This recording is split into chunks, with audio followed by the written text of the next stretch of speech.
इसके बाद हमारे भाई फ़रीद बाबा सवाल कर रहे हैं, अस्सलाम वालेकुम। वालेकुम अस्सलाम रहमतुल्लाहि व बरकातुहू। मेरा सवाल है कि नंबर 1, क्या मन्नत के पैसे ज़कात के पैसों में मिला सकते हैं? नहीं मिलाना चाहिए। ज़रूरत क्या है? आपने किसी काम के लिए मन्नत मानी है, अब वो मन्नत किस तरह की थी उसकी वजाहत करें, फिर पता चलेगा ज़कात में मिलाने या नहीं मिलाने। ज़कात के पैसे तो आप अलग रखें, इसलिए कि ज़कात के मसरफ़ अलग हैं। ज़कात को हर जगह आप इस्तेमाल नहीं कर सकते, ज़कात की कुछ ख़ास जगहें आप वहीं इस्तेमाल कर सकते हैं। और मन्नत का ताल्लुक ये है कि मन्नत के पैसे आप कैसे मिला सकते हैं? आपने क्या मन्नत की थी? अगर आपने मन्नत ये की थी मसलन कि मेरा बेटा अगर जो है इंटर में पास हो गया तो मैं मस्जिद में 500 रुपये दूंगा, ये आपकी मन्नत थी, तो मन्नत के पैसे आप ज़कात में कैसे मिला सकते हैं? नहीं मिला सकते, क्योंकि ज़कात का पैसा मस्जिद में नहीं लग सकता। और मन्नत की है मस्जिद के लिए, तो वो मस्जिद ही में देना है, किसी गरीब को नहीं दे सकते। जिसकी नीयत की है वही काम करना है। या आपने नीयत ये की थी मेरा बेटा इंटर में पास हो गया तो मैं किसी गरीब को 500 रुपये दूंगा, तो वो गरीब ही को देना है, मस्जिद में देने से आपकी मन्नत पूरी नहीं होगी, तो उसको नहीं मिलाएं, अलग रखें। दूसरा सवाल, क्या सदक़े का पैसा ज़कात के पैसों में मिला सकते हैं? ये भी यही है कि ना मिलाएं, ऐसे काम ना करें, इससे उलझन पैसा हो, क्योंकि सदका ऐसा चीज़ है, सदका जो ज़कात के अलावा है, जितने वाजिब हैं, कफ़ारा है, सदका है, सदका फ़ित्र है, यानी जो वाजिबी ज़कात जिसको हम बोलते हैं या वाजिबी सदका जिसको बोलते हैं, उसके अलावा जो सदका है, सदका नाफिला जिसको बोलते हैं, वो तो अपने दोस्त को भी दे सकते हैं, अपने रिश्तेदार को भी दे सकते हैं, अपने भाई को भी दे सकते हैं, किसी को भी दे सकते हैं, ख़ुद भी खा सकते हैं, अपने बच्चों को भी खिला सकते हैं। तो सदका जिसको सदका नाफिला बोलते हैं वो अलग है, और ज़कात या सदका वाजिबा जिसको कहते हैं वो अलग है। इन दोनों को भी ना मिलाया जाए, बेहतर है। सवाल नंबर 3, क्या लेडीज़ शर्ट टी शर्ट पहनना हराम है? क्या औरत घर में टी शर्ट पहन सकती है? नहीं पहनना चाहिए। सवाल नंबर 4, क्या औरत हस्बैंड के लिए बाल छोटे कर सकती है? नहीं, गुनाह है। सवाल नंबर 5, फ़रीद नाम का माना क्या है? प्लीज़ बता दें मुफ्ती साहब। फ़रीद कहते हैं बेमिसाल, बेनज़ीर को। बहुत सारे और भी माना है इसके। इसके बाद हमारे भाई हैं मोहम्मद अयान, उन्होंने सवाल लिखा, अस्सलाम वालेकुम मुफ्ती साहब। वालेकुम अस्सलाम रहमतुल्लाहि व बरकातुहू। मेरी ममानी के साथ एक मसला है, उन्हें दिन में कई दफ़ा कन खजूरा कीड़ा रोज़ दिखता रहता है। उन्हें ये शिकायत है कि अगर घर में इतने सारे कीड़े हैं तो किसी और को क्यों नहीं दिखते, सिर्फ़ उनको ही क्यों दिखते हैं। उन्हें इतना खौफ होता है उस कीड़े का कि अगर उन्हें शरीर में कोई चीज़ टच भी हो जाए तो बहुत ज़्यादा डर जाती हैं कि कहीं वो कीड़ा तो नहीं चिपक गया। कई मरतबा वो कीड़ा उनके ऊपर भी चढ़ चुका है और 2 मरतबा बहुत बुरी तरह से काट भी चुका है। एक मरतबा तो नमाज़ पढ़ते हुए काट लिया था। अभी बरसात आने वाली है तो उन्हें और भी ज़्यादा दिखने लगेगा। वो इतना डर जाती हैं कि ख्वाब में भी वही कीड़ा दिखता है। उनका कहना है कि अगर ऐसा ही चलता रहा तो वो जहनी मरीज़ बन जाएंगी। उमानी ने कहा था कि उन्होंने किताब में पढ़ा था कि एक औरत की मैयत पर टीवी की वजह से कन खजूरे का अज़ाब आया था, तो मुमानी ने अब टीवी देखना भी छोड़ दिया। माशाल्लाह, बहुत अच्छी बात है। मुमानी का कहना है कि घर में इतने सारे लोग हैं तो किसी और को भी तो दिखना चाहिए, पर वो सिर्फ मुमानी को ही दिखता है और कई मरतबा तो उनके रूम में मिलता है। आप कोई दुआ या वजीफ़ा बता दीजिए कि मुमानी को वो कीड़ा न दिखे। जज़ाकल्लाहु खैर। नमाज़ों की पाबंदी करें, गुनाहों से बचने की मुकम्मल कोशिश करें, और सुबह फजर की नमाज के बाद आप ये कलिमात जो मैं आपको पढ़कर सुना रहा हूँ, और कोशिश रहेगी कि इंशाल्लाह इस क्लिप के लास्ट में लिख कर दिखा दिए जाएँ। ये सुबह 3 मरतबा, 5 मरतबा, 7 मरतबा, इतना हो, कम से कम 3 मरतबा, और इसे ही मगरिब की नमाज के बाद कम से कम 3 मरतबा ये कलिमात पढ़ लिया करें। बिस्मिल्लाहिल्लज़ी ला यज़ुर्रु मअस्मिही शैउन फ़िल अर्ज़ि वला फ़िस समा व हुवस समीउल अलीम। ये वला फ़िस समा पर मैंने वक्फ़ किया है, अगर आप चाहें तो वला फ़िस समाई भी पढ़ सकते हैं। इंशाल्लाह कोशिश करेंगे इसको आपको लिख कर दिखा दें। इसके बाद हमारी बहन ज़ीनत अली सवाल कर रही हैं, अस्सलाम वालेकुम। वालेकुम अस्सलाम। हैज़ की हालत में तस्बीह पर ज़िक्र करना कैसा है? देखिए, तस्बीह उसको नहीं बोलते दानों को, प्लास्टिक के या लकड़ी के दानों को। तस्बीह उसे बोलते हैं जो हम पढ़ते हैं, अल्लाह का जो तस्बीह बयान करते हैं उसको हम तस्बीह बोलते हैं। इसे सुबहान अल्लाह हम पढ़ते हैं, ये तस्बीह है।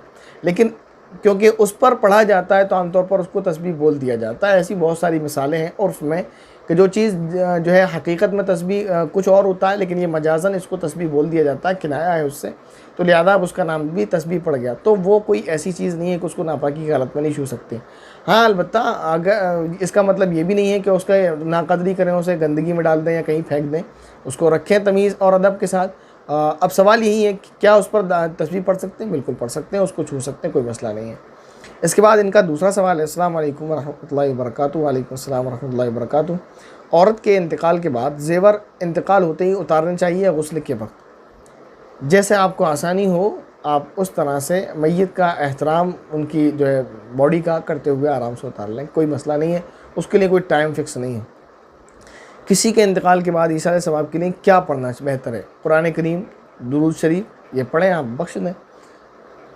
इसके बाद हमारे भाई हैं इस्लाम दीन हक के नाम से, उन्होंने आईडी बना रखी है। उनका सवाल है, अस्सलाम वालेकुम रहमतुल्लाहि व बरकातहू। मुफ्ती साहब, मेरा सवाल ये है कि तबर्रुक बिआसारिल अंबिया किसे कहते हैं? क्या ये जायज़ है या नाजायज़? जैसे मेरा ये कपड़ा है, मेरे ये कपड़े हैं, इसी तरह अल्लाह के नबी सल्लल्लाहु अलैहि वसल्लम के भी कपड़े थे, अमामा भी था, कुर्ता भी था, नालैन भी थी।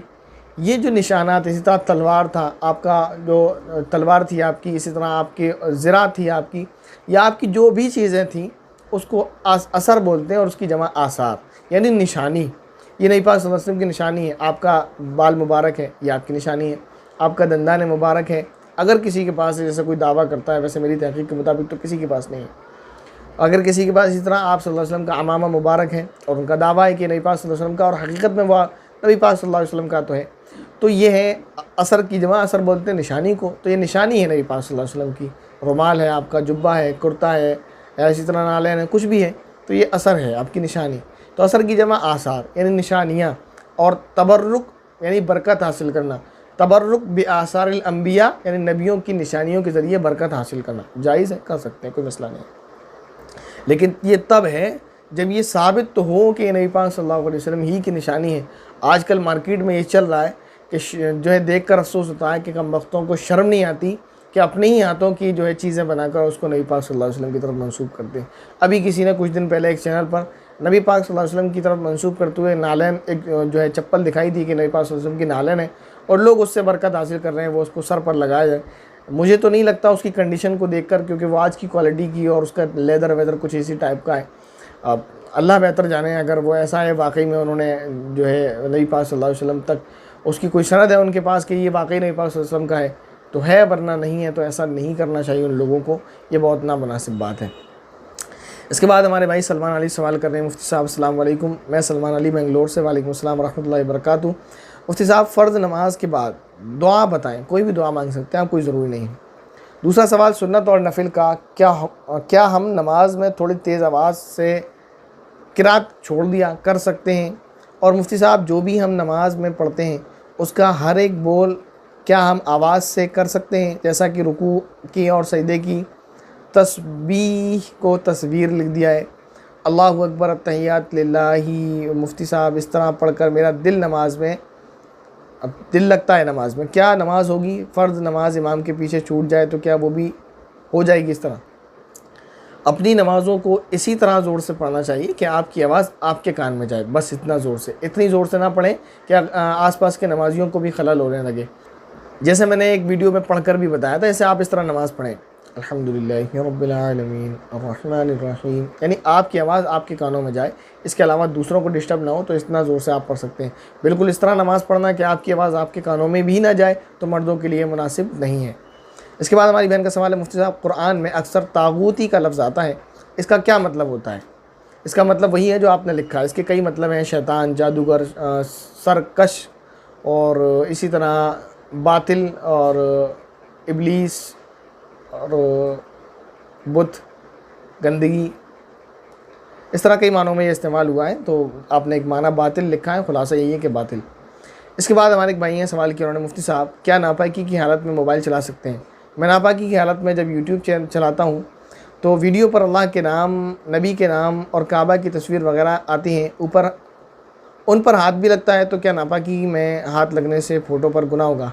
बेहतर यही है कि भाई देखें, ये मसला अलग है, नापाकी में मोबाइल चलाना चाहिए नहीं। ये बड़ा मसला है कि एक आदमी नापाक है, फिर नहा क्यों नहीं रहा है। औरतें ये सवाल करें, समझ आता है कि उनकी मजबूरी है, उनको अल्लाह रब्बुल इज़्ज़त ने कुछ डेज़ इस तरह के दे रखे हैं। मर्द पर क्या मजबूरी आती है? मुझे ताज्जुब होता है जब हमारे भाई इस तरह का सवाल करते हैं, क्योंकि इस्लामी तालीमात ये हैं, अत्तहारतु निस्फुल ईमान, पाकी आधा ईमान है। तो वो अपने आधे ईमान को छोड़े हुए कैसे बैठा रहता है? नहीं, अगर वो रात में नापाक हुआ है, किसी वक्त नापाक है, तो अब वो किस बात का इंतज़ार कर रहा है? सबसे पहले गुस्ल क्यों नहीं कर लेता? जब उसके पास वक्त है तो मोबाइल क्यों चला रहा है? ये नहीं होना चाहिए, बहुत बुरी बात है, ये गुनाह है बिला उज़्र नापाकी की हालत में रहना। तो सबसे पहले गुस्ल करें। लेकिन अगर कोई ऐसी इमरजेंसी मजबूरी पेश आ गई, मसलन आप सफ़र में हैं, अब नापाक हो गए, उस वक्त तो नहीं नहा सकते, लेकिन कभी मोबाइल चलाना पड़ रहा है, तो उसमें बेहतर यही है कि आप अल्लाह के या नबी के नाम पर उंगलियां ना रखें, वो कोशिश करें उससे बचा लें। लेकिन मैं फिर यही कहना चाहूँगा, मर्दों के लिए ये बात तो बिल्कुल मुनासिब नहीं है। मैं तो इसका तसव्वुर भी नहीं कर सकता कि मर्द ये सवाल करे कि मैं नापाक की हालत में ऐसा करूँ वैसा करूँ, क्योंकि नापाक होने के बाद ना तो मर्द को नहाने में दिक्कत होती है इतनी कि टाइम लगता हो ज़्यादा कि साहब अभी बाल खोलने हैं या बच्चों को खिलाना है, ये वगैरह वगैरह, ये सारे काम तो नहीं है। और ये मुनासिब नहीं है कि नापाकी की हालत में बिला उज़्र के रहा जाए। अल्लाह रब्बुल इज़्ज़त हमें समझने की और अमल करने की तौफ़ीक़ अता फ़रमाए। आमीन। अस्सलामु अलैकुम व रहमतुल्लाहि व बरकातुहू।